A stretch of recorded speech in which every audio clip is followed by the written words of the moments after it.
All right, so I'm getting ready to put the transmission in the truck. Figured I'd show you the converter.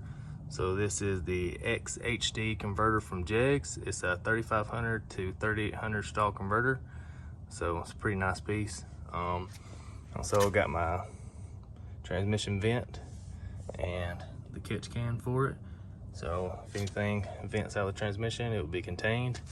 I have my transmission lines tight on this side. They're just long on this side so I can finish the connections underneath. I don't have to worry about tightening this up when it's in the truck. Also have some sensors coming, so we're going to be monitoring converter charge pressure and temperature in the outline, and also going to be monitoring the line pressure. So should be able to know everything that's going on with this transmission and converter and be able to make adjustments and know when it's time to pull it apart and do a rebuild. So I'm gonna go ahead and climb under there and start putting this transmission in and see where we get to. I'll bring you back when I get a little bit done. All right, so I got the transmission in, everything's bolted up. I just gotta finish the torque converter, bolting it up, and I gotta put a pan gasket in. Had someone ask about the cross member. This is a cross member I got from Jegs for an S10. The only thing I did was cut the mount off. It faces the opposite direction, so I cut it off and re-welded it to this side. And then I have some spacers in it to get my drive line angles like I want. But there's the Powerglide bolted in place. About to start getting some fluids in it and check for leaks.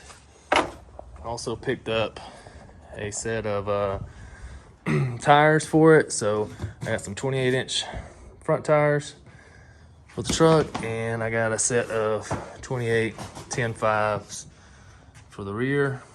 These are the 3055S's. So it's supposed to be a stiff sidewall and a good tire for what I'm trying to do. The ones that are on the truck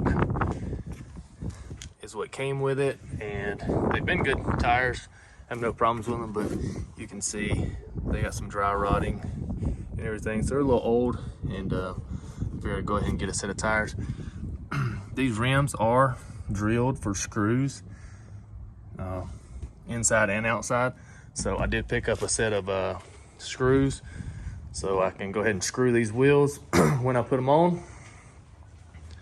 So that's what these are right here, wheel screws. Picked up a kit, comes with a drill and everything, but these are already drilled, so there's plenty of screws in it because they didn't drill but 6 aside, so works out great. There's a converter bolt and some shims, and here is all the sensors. So this is 0 to 300 for line pressure. These are 3 0 to 100s for dome pressure, exhaust back pressure, and coolant pressure. This is a 2-bar map sensor I'm gonna use for pan vac, and this is a 0 to 300 and a -40 to 500 degree Fahrenheit combo sensor. I'm gonna use that for line pressure from the converter and trans temperature. So there's the gasket. I got to remake my crossover for my exhaust, and I believe that's about it. So parts are starting to show up. I'm about to start throwing this thing together.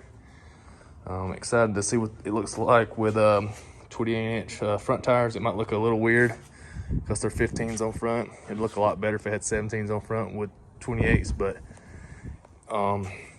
good thing about running a 28 is people don't really realize this, and but this is actually, all 4 tires is considered a spring, right? So you have your shocks that are on the car, and then your tires are also springs. So you can run different air pressures to help give you more travel, and a lot of tuning aspects comes from pressure and tires. So I wanted to try the 28 because watching Billy Street Racing Channel stuff, that's what they ran, that's what they recommend for more travel and using it as a spring with different pressures. So I'm gonna try that out and see where it goes. So is anybody else dealing with pollen? Because God, I am. It rained today, and underneath this truck is just nothing but pollen. But yeah, got the Powerglide in, still waiting on a shifter, and still waiting on my the onboard air to come in. I did get the CAN IO module just bolted in, laying in there to kind of see how I liked it. That's where it's going to live. So start wiring in some sensors, and I did rewire this with my DT connector. I really like that, and that's for my trans brake and bump box. So still waiting on my shifter to get here, and once it gets here, we'll be able to go drive it and everything, test out this Powerglide. All the other stuff is just extra, just sensors and making things better. So that's the only thing we do need. But I appreciate y'all watching, and I'll catch y'all next time.